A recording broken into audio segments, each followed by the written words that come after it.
Your community update. I'm Angela Stepp. Thanks so much for joining us today. Well, if you're joining us live here on WSOT TV on Wednesday at noon each and every week, we are so thankful that you are tuning in to join us today. And if you are catching us perhaps online, you may have found us on YouTube. That's right, we have a YouTube channel that you can subscribe to catch all of our WSOT locally produced programming, like the Community Update or perhaps Marian Matters with Mayor Morrell. And then there's always Connecting Lives Ministries. It's the preaching ministry of Sunnycrest Baptist Church. So all of our local programming can be found also online at YouTube. Just look for WSOT-TV. When you are searching us out on YouTube, you'll find our YouTube channel and you can subscribe there. Well, today we are looking at back to school. That's right. Schools throughout Grant County have this week now officially all started back to school. The classes are ongoing as we speak now. And so we want to do a quick reminder to drivers to remember to slow down, keep an eye out for kids on their way to and from school. And also remember, we need to stop for school buses. It is the law here in Indiana. So if you see that school bus with the red flashing lights and the arm out, please do be sure to stop and keep an eye open for the kids that are working their way over to the school bus. All right, well, you know, another thing that is relevant to back to school this year that everybody needs to be aware of, and that is school cell phone policies for students. And I say policies plural for a reason. You know, earlier this year, we brought to you information on Indiana Senate Bill 185 that pertains to student use of wireless communication. We shared all of that with you in an earlier community update. And that, you know, you've heard that Governor Holcomb has issued a mandate that there would be no schools permitting cell phone use in classroom. Now, there are caveats to that, because what is required of schools is to have a cell phone or wireless communication device policy, and that policy, according to Senate Bill 185, needs to be publicly published, like on a school website. So a lot of school districts have adopted a very similar policy in which students are allowed to have a cell phone on their person, but it does need to be stored away and not in use. But each school has its own policy. So what we did last week was we had a moment to meet with Superintendent Keith Burke from Marion Community Schools, and he shared with us a little bit about what the school cell phone policy is for Marion Community Schools. And so we're going to pause right here and let you have a moment just to hear directly from Superintendent Burke himself. And I know there's some changes that are coming. Yes. Students across the state. Would you like to share with us a little bit about that? Yeah, you know, the thing is, you have to have a policy on cell phones, and the thing that people really don't realize, we already have a policy on cell phones, and our cell phone policy really mirrors the state. So what the policy is, and I'm going to go into a second part on that because enforcement is a different thing. What the policy is that students are not allowed to have their cell phones out unless the teacher says it's okay in a classroom, okay? And if they use it for educational purposes, that's fine when the teacher does give them permission to do that. Mm-hmm. The difference is that we have become a little bit more loose, as a lot of school corporations have, of not enforcing that. I can tell you that with the state of Indiana's new laws, we will be enforcing that. Parents, if we take a cell phone, you will have required to come in and pick it up, and the kid won't get it back until you come in and pick it up. So you need to understand that student cell phones are not going to be allowed except for in certain areas by certain teachers if they need to use it for sometimes they play games that the students answer questions on the screen with their technology. Mm-hmm. We don't want to take that away. Right.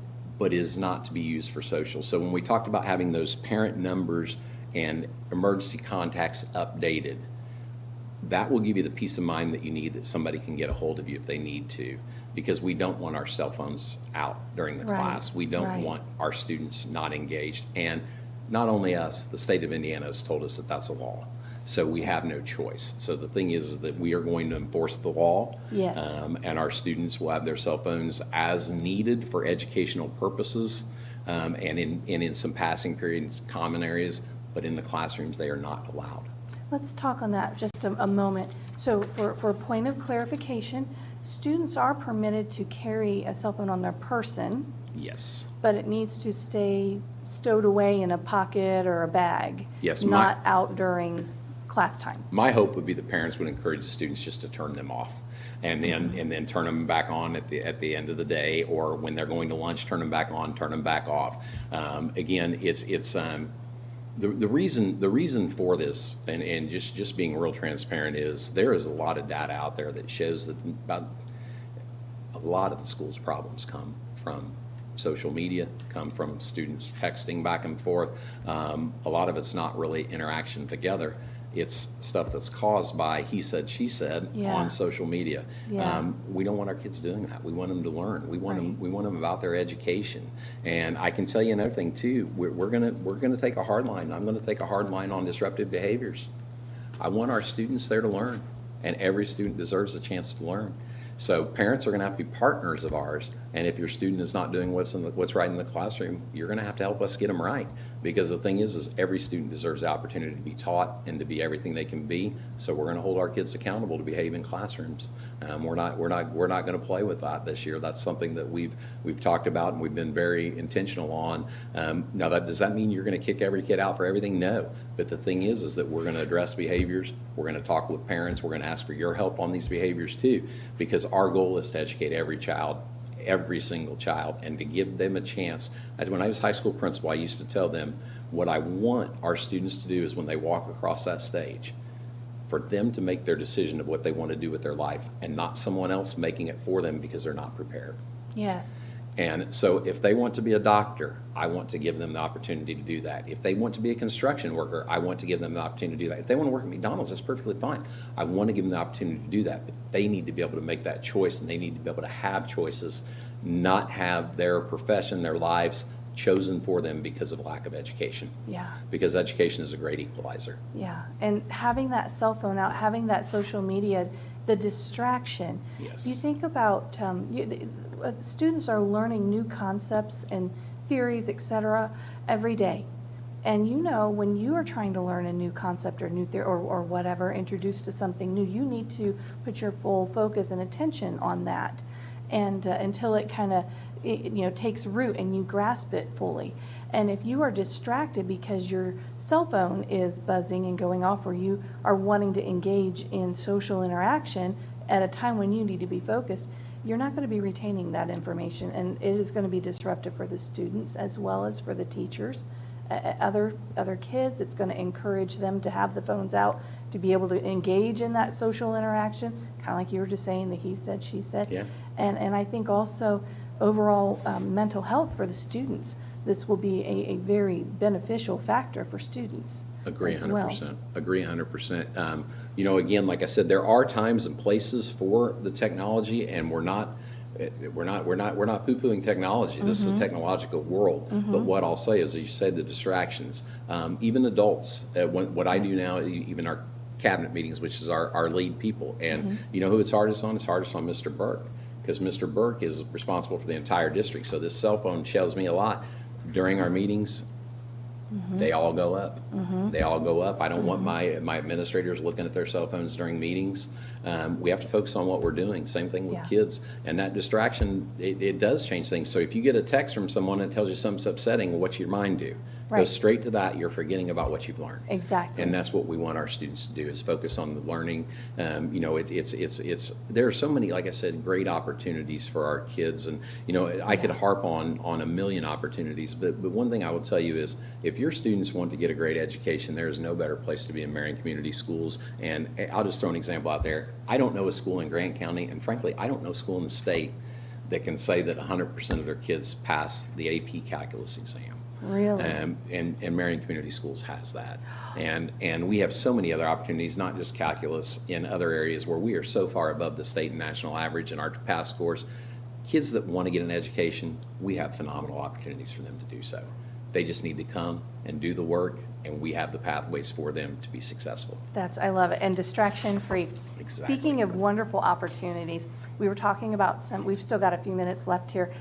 We were talking about some of the clubs and activities, and earlier you'd mentioned band, and I understand that the Giants marching band, they put on a free community show earlier this week, and it was pretty outstanding, and we've got some footage to show. Awesome. Yeah, so let's pause here real quick. We're going to play some footage so you can see the Marching Giants in action. This is going to be some video footage of them practicing in preparation for the big show that they just put forth.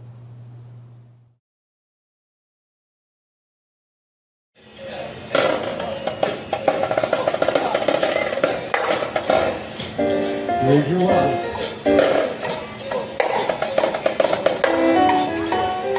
Take your feet up.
Wow, that was just practice. That wasn't even a full show. Was that outstanding or what? Pretty awesome. And like I told you off the air that I did not go last night. I was on mom duty, and that's another story for another day. But my assistant superintendent, Miss Lockwood, went and told me that it was going to be great, because the reason I did not go also is I wanted to see the show in person. I'm going on Friday, Yes. and they are performing at 11:30 at the State Fair. So we'd love to see any Giants there Friday. Oh, yes. Indiana State Fair, 11:30. Watch the Giants perform, and it's always a fun day at the State Fair for the kids. A long day. I will tell you this right now, that I'm a former football coach, and I can tell you that Josh Huff and the band staff, and the kids, they work as hard as any athletic program that you Oh, would ever yeah. see out there. Oh, yeah. And those guys work from.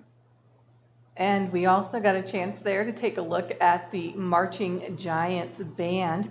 It's always a joy to be able to showcase the arts within our school systems here in Marion and Grant County, Indiana. So congratulations again to the Marching Giants.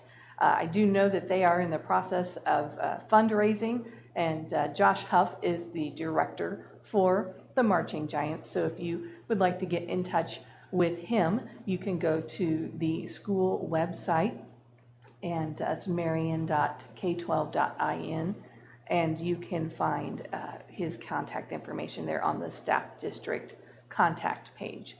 Well, also, if you would like to see more of those Marching Giants, you can find a video clip on our YouTube page, the WSOT TV YouTube page. We are going to be popping video shorts on there that you can share with your family and friends and have a little bit of Giant pride, and also include several other relevant bits of information that you're going to need that pertains to Grant County and the areas surrounding. Also, we do want to encourage you that while you're there, if you would, do take a moment to subscribe to the WSOT TV YouTube channel. It'll help us greatly as we try to share the information that is brought to us each and every week throughout the community from the local leadership within Marion and Grant County. And so if you would do us a kind favor and subscribe to that channel, And then that would help us greatly as we seek to continue to serve our surrounding area and viewers just like you. All right, well, we need to talk about some local events that are coming up. Speaking of our community, we have a big event that's going to be coming to the Marion Airport. It is the Indy Airstrip Attack, and that's going to be coming up August the 9th, and it runs all the way through August 11th. The time frame starts around 8 a.m. and it wraps up around 5 p.m. What is the Indy Airstrip Attack? Well, it's high performance, exotic cars, lots and lots of speed. That's right, fast pace racing at the Marion Airport. So if you like amazing speed and incredible cars, Indy Airstrip Attack is for you. It's put on by Shift Sector 3, and that is something that has been happening at the Marion Airport for a number of years now annually, and it is the site for the Airstrip Attack half-mile side-by-side roll, race, and trap speed competition. Now, this fast-paced event, it does feature, as I said earlier, your exotic cars, some of the fastest, most powerful cars that you are going to be able to see in the world. Yeah, that's right, in the world. That is something that's coming here to Marion, Indiana. And you'll also see some of the big name, your Lamborghinis, your Bugattis, all the prestigious makes and models of the high performance cars. They're going to be here at the Marion Airport for the Indy Airstrip Attack, August the 9th through the 11th. But it's not just vehicles. If you like motorcycles, they've got those. They're going to be there as well. The cars regularly exceed 200 miles an hour easily. And if you are a car lover, then it's a dream event for you. I do need to let you know that there is admission for adults that is charged for that, but that there are children are able to get in for free. And if you would like more information about that, then go to the website airstripattack.com. Just look up Airstrip Attack. That is the Indy Airstrip Attack coming to the Marion Airport here in Grant County, August the 9th through the 11th. Also, we want to let everybody know that there is a local nonprofit that is going to be doing some fundraising. It is the Let My Light Shine. It is an organization that seeks to honor veterans as through putting solar lights on the veterans' graves at the Marion National Cemetery.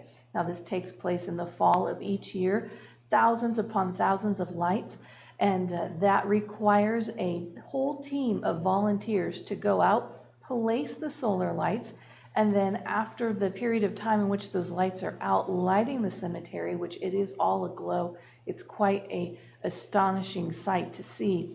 They then also have a whole host of volunteers that help them to go back through and lovingly collect all of those solar lights. It is, like I said, a nonprofit organization, and it does cost to maintain those solar lights. You've got to put the batteries and the bulbs, etc. And so they are doing a fundraiser.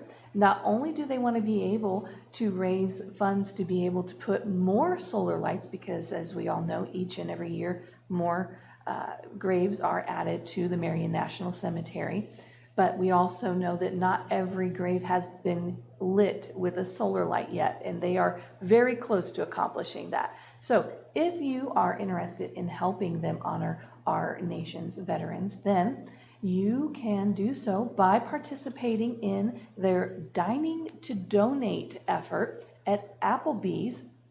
They will be donating, Applebee's will be donating 15% of your check to Let My Light Shine on August the 21st. So you've got just a few days to be able to plan for that. So August the 21st is the day, 11 a.m. until close. So if you want to be able to help support their efforts to put solar lights on the graves at Marion National Cemetery, then all you need to do is plan to dine at the local Marion Applebee's on the 21st of August, and know that 15% of your check will be applied towards that effort. All right, well, next, we're going to take a moment here and look at a segment from Marion Matters with Mayor Morrell. We're going to be talking about some local economic development. Wow, I've got to talk about a record that was just made here. So Indiana Department of Transportation just awarded the city this year $1.5 million community crossing grant. That is a record amount of money. The city has never received that and from them before in that amount. And that is for the purpose of repairing roadways and pedestrian pathways. Congratulations on that. Thank you. That is huge. Yeah, we have, our team, our city engineer, Mike Graff, is responsible for that grant. And he knocked it out the park this year. He did. Yeah. And I understand it's a 50-50 matching grant, Yes. right? Yep. So 1.5 million, so that would mean that we have to put $3 forth million. another, so that's Yes. $3 million that Yes. you have to work with for the 2024 Yes. year. And I understand that some very interesting technology was implemented Yes. to determine what roads need attention. Yes. Okay. So cover all these. So first, we're very thankful for the state for allowing us to maximize this grant. So there's a lot of people, things at play at this. First, the city council had to agree to release that amount of funds to be able for us to match this grant at such a high level. Then our in-house engineer, Mike Graff, had to go through the grant cycle process and apply for this maximum level. And then the state had to agree that Marion deserved all of this. And so now we're here with this $3 million.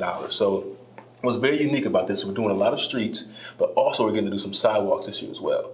So it's going to be just full streets and some repairing some sidewalks. So with this record, we're able to do the most amount of streets Marion has ever done in one year. So it's very, very exciting. So in the way that we select streets, this has come up often. How do we go about selecting what streets to pave? Because Marion has so many that need help. And there's a list that we're going to put on the screen right now that people can see. And so how we get to this list is we have an asset management tool, right? So traditionally what our team would do is go through and hand grade the street. So they would drive every street and get out with their pencil and notepad and grade the condition that street is in based on the potholes or the spider webs cracking or spider web cracking style, or I think they call it alligator crack. Yeah, alligator cracks on the street. Yeah, it can look like the skin of an alligator. Yeah, and so all these things factor into it.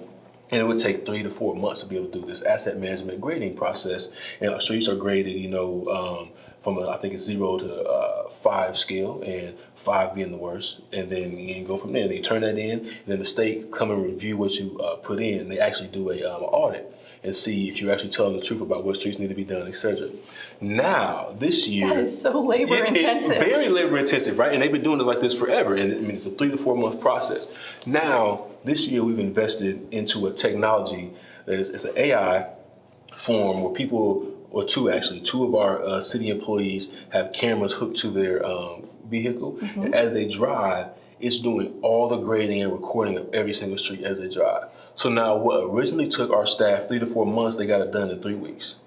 3 weeks. Yes. And the labor process is greatly reduced. Because as they're driving, the cameras are taking pictures and analyzing and sending it directly back to the computer. So they're no longer writing down things. It's just straight all AI right to the computer. So artificial intelligence, I believe that you had shared in a press release that it was a German company, Violytics, Yes. that was responsible for helping with that.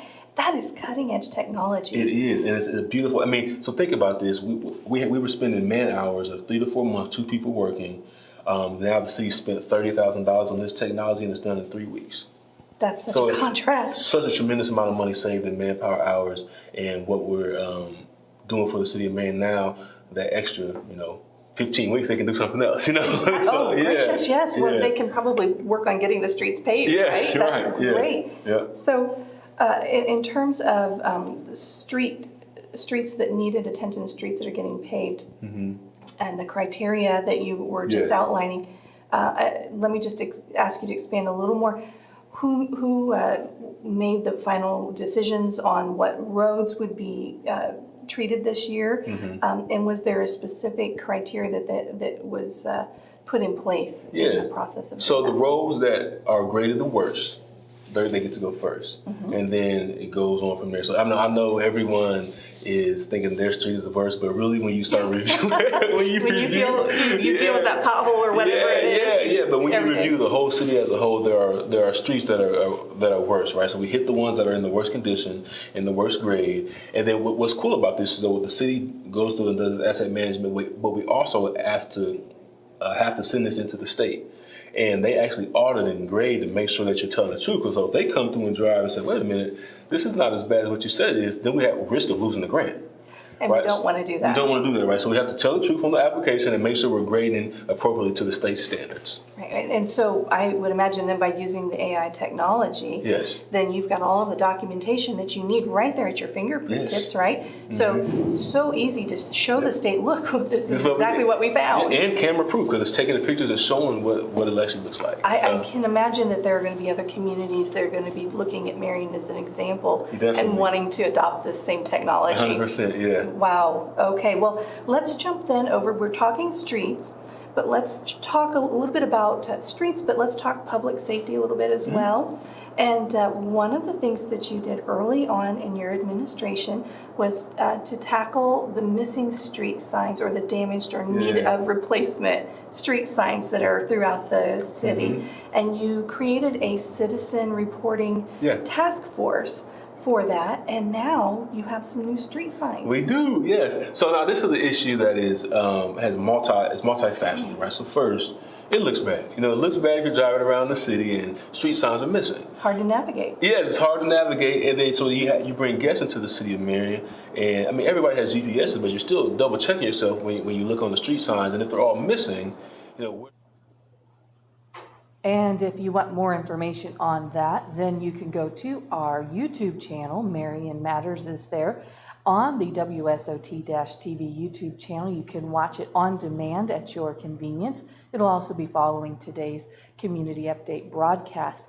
Well, City of Marion, as we were just starting to share with you on that clip, it is embracing technology, and another way that they are doing that is by launching a new city app. In fact, the new city app, My Marion app, is something that you can download onto your Android and iPhone. It is something that you can find on the Google Play Store. And here's a little segment of the press release that was sent to us promoting that from the City of Marion. It's a top priority of this administration to ensure that we are communicating at the highest level. And this app will allow us to communicate directly with you and you with us. It will serve as a one-stop shop for all information about Marion. You can submit your complaints as well as learn about upcoming events utilizing this My Marion app. Our team is excited to move Marion into the future and using this app as a primary form of communication, and that is a quote from Mayor Ronald Morrell Jr. himself. So if you want to find that, you can go to the Google Play Store and look up the My Marion app, and again, download that on your mobile device. And again, we do want to invite you to check out our YouTube page and subscribe to that, WSOT-TV, and you can watch this episode and all other information that we are putting out there on demand. Well, we are about out of time today, and I do want to invite you, if this information has been a blessing to you and you would like to help us with our efforts here, WSOT is an outreach ministry of Sunnycrest Baptist Church. It is a nonprofit television station, which means you will not see advertising on this station, and therefore all gifts and donations are what we rely on to be able to operate this television ministry.